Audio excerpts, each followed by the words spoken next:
ஓம் நமசிவாய நமக. தென்னாடுடைய சிவனே போற்றி, எந்நாட்டவர்க்கும் இறைவா போற்றி. நமக்கு வரக்கூடிய அந்த கெடுதல்களையும் கஷ்டங்களையும் பார்த்திங்கன்னா முன்கூட்டியே நமக்கு சில அறிகுறிகளாக கடவுள் காண்பித்து கொடுப்பார் அப்படிங்கிறது ஒரு உண்மை. அது என்ன அறிகுறிகள் அப்படிங்கிறதான் இந்த ஆன்மீகம் சார்ந்த பதிவில் நம்ம தெரிந்து கொள்ளப் போகிறோம். ஆனால் அதையெல்லாம் நம்ம அலட்சியமாக விட்டு விடுவோம். நமக்கு என்ன கெட்டது நடக்கப் போகிறது என்ற அலட்சியம் மட்டும் யாருக்கும் எப்பொழுதும் இருக்கக்கூடாது. நம் வீட்டு பூஜை அறையில் வழக்கத்துக்கு மாறாக ஏதாவது ஒரு விஷயம் நடந்தால் உடனே உஷாராக சுதாரித்து கொள்ள வேண்டும். இறைவனால் நமக்கு காண்பித்து தரக்கூடிய அறிகுறிகள் ஒரு சிலவற்றை பற்றி தான் இந்த பதிவின் மூலமாக நம்ம தெரிந்து கொள்ளப் போகிறோம். உங்கள் வீட்டு பூஜை அறையில் இப்படிப்பட்ட விஷயங்கள் எல்லாம் நடந்தால் கொஞ்சம் நம்ம ஜாக்கிரதையாக இருந்து கொள்வது மிகவும் நல்லது. அது என்னென்ன அறிகுறிகள் என்பதை நம்ம தொடர்ந்து தெரிந்து கொள்ளலாம். நம்மளுடைய சேனலுக்கும் முதன்முறையாக வரவங்க சப்ஸ்கிரைப் பண்ணி மறக்காமல் உங்களுடைய நண்பர்களுக்கும் இந்த பதிவானதை பகிர்ந்து கொள்ளுங்கள்.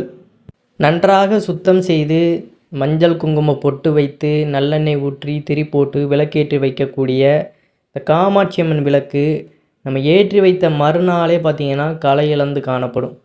திரி தானாக எரிந்து விளக்குக்கு மேலே அம்மனுடைய இந்த திருவுருவம் எல்லாமே கருப்பாக மாறிவிடும். நம்ம நினைக்கலாம் இது ஏதாவது ஒரு சூழ்நிலையில் நடக்கின்ற ஒரு விஷயந்தான் அப்படின்னு நம்ம நினைப்போம். ஏதோ ஒரு நாள் மறந்து இப்படி திரி எறிவது எதிர்பாராத நடந்த சம்பவமாக வைத்துக்கொள்ளலாம்.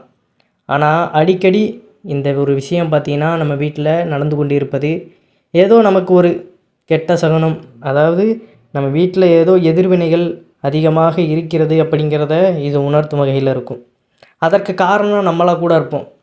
ஏதாவது சண்டை சச்சரவுகளோடு இல்லை தேவையில்லாத விஷயங்களில் நம்ம ஈடுபடுவதற்கூடியதாக இருக்கும். அப்போ கடவுள் நமக்கு இதன் மூலமாக ஆபத்து வரும், இதை செய்யக்கூடாது அப்படின்னு எச்சரிக்கும் வகையில் இந்த மாதிரியான விஷயங்கள் நமக்கு இருக்கும் அப்படிங்கிறத உணர்ந்து கொள்ளுங்கள். அதே காமாட்சி அம்மன் விளக்கில் பார்த்திங்கன்னா தினம் தினம் நம்ம எண்ணெய் ஊற்றி வைக்கக்கூடிய இடத்தை துணியை வைத்து நம்ம சுத்தம் செய்து புது எண்ணெய் ஊற்றினாலுமே பார்த்திங்கன்னா அந்த இடத்துல திரும்ப உடனடியாக பச்சை நிறத்தில் பாசி பிடித்தது போல் மாறிவிடும். இந்த அறிகுறிகள் எல்லாமே தெரிந்தால் உங்களுடைய வீட்டில் ஏதோ ஒரு பிரச்சனைகள் இருக்கிறது என்றுதான் அர்த்தம். அதை நம்மளும் செய்யலாம், இல்லை நமக்கு வேண்டாதவர்கள் யாராவது செய்யக்கூடிய அந்த வாய்ப்பு இருக்கும், இல்லை நம்ம ஏதாவது பிரச்சனை வளர்த்துருப்போம், அதன் மூலியமாக நமக்கு தீங்கு வரவிருப்பதை இறைவன் இப்படி உணர்த்துவார் அப்படிங்கிறத நம்ம உணர்ந்து கொள்ளணும். அடுத்தபடியாக பூஜை அறையில் மாட்டி வைத்திருக்கும் அந்த தெய்வங்களின் திருவுருவப்படத்தில் இருக்கும் அந்த முகத்தை நம்ம பூஜை நாட்கள்லாம் பார்க்கும் பொழுது அப்படியே பார்த்திங்கன்னா பிரகாசமாக இருக்கும். இந்த தெய்வங்களை அழகாக நம்ம நேரில் காண்பது போலவே நமக்கு இருக்கும். ஆனால் ஒரு சில சமயத்தில் நமக்கு தொடர்ந்து பிரச்சனைகள் வந்து கொண்டு இருக்கும் நேரத்தில் பூஜை அறை அப்படிங்கிறது களை இழந்து காணப்படும். பூஜை அறையில் இருக்கும் சுவாமி படங்களின் முகமே பார்த்திங்கன்னா அந்த வாட்டமானதே நமக்கு ரொம்ப ஒரு சோகத்தை தூண்டும். இப்படிப்பட்ட அறிகுறிகள் இருந்தாலும் உங்களுடைய வீட்டில் ஏதோ பிரச்சனைகள் இருப்பதாக அர்த்தம் அப்படிங்கிறத உணர்ந்து கொள்ளுங்கள். சில பேர் வீடுகள்லாம் ஆசையாய் நாய் வளர்ப்பவர்கள், கோழி வளர்ப்பவர்கள், பறவைகள் வளர்ப்பவர்கள், இப்படிப்பட்ட உயிரினங்கள் நிலைவாசலில் வந்து தங்களுடைய உயிரை விட்டுவிடும் நிலையில் கிடக்கிறத சில பேர் பார்த்துருக்க வாய்ப்புண்டு.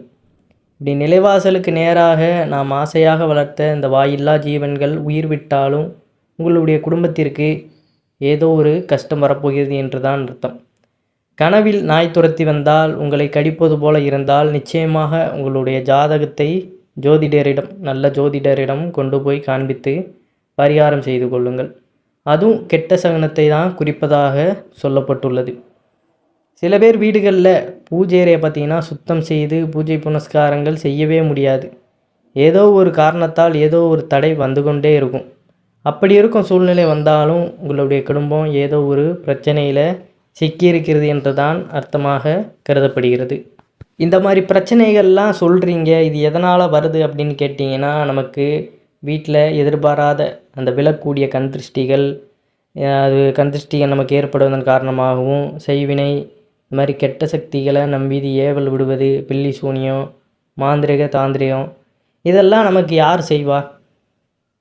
நமக்கு வேண்டாதவர்கள், இல்லை நம்மளுடைய வளர்ச்சியை பார்த்து பொறாமைப்படுவர், இப்படி இருக்கிறவங்க தான் இந்த மாதிரியான விஷயங்களில் ஈடுபடுவாங்க.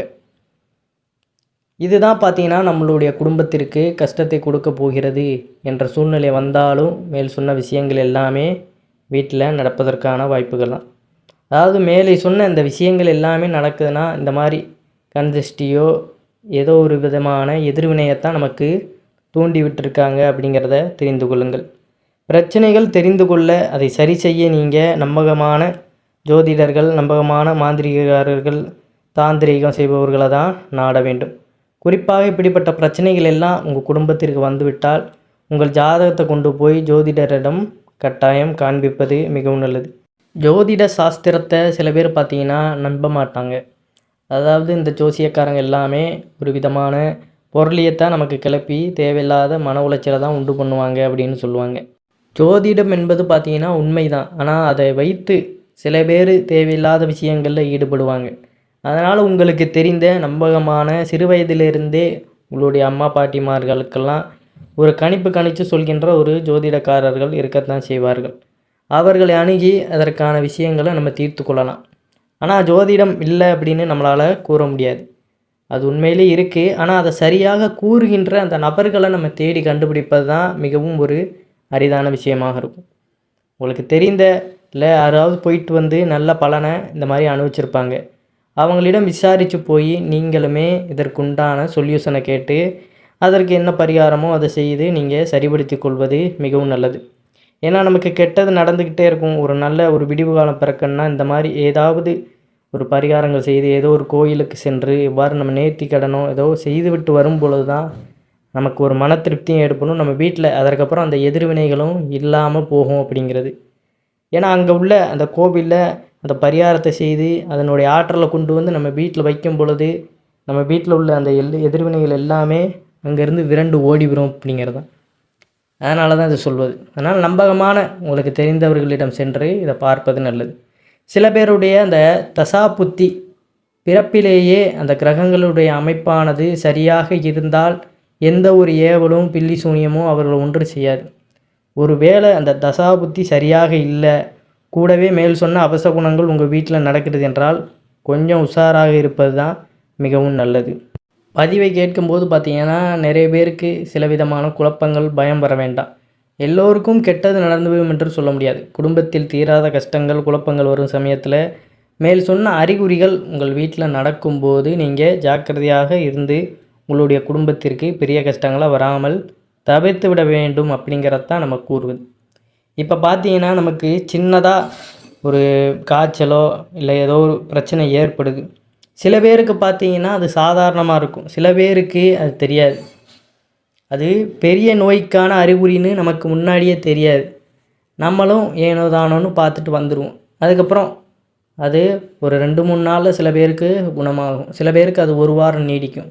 அப்போ 1 வாரம் நீடிக்குங்கும் பொழுதே நம்ம உஷாராயிடணும். அப்போ வேறு ஏதோ நமக்கு பிரச்சனை இருக்குது அப்படின்னு நம்ம தெரிஞ்சுக்கிட்டு டக்குன்னு போய் முறைப்படி அதற்கு என்ன டெஸ்ட் எடுக்கணுமோ எடுத்து பார்த்துட்டு அதை சரி பண்ணணும். சரியாயிரம்ன்ட்டு நம்ம அதை வச்சுக்கிட்டே இருக்கும் பொழுது பார்த்திங்கன்னா ஒரு கட்டத்தில் அது அதனுடைய வேலையை காட்ட ஆரம்பிச்சிடும். அதுபோல தான் இது.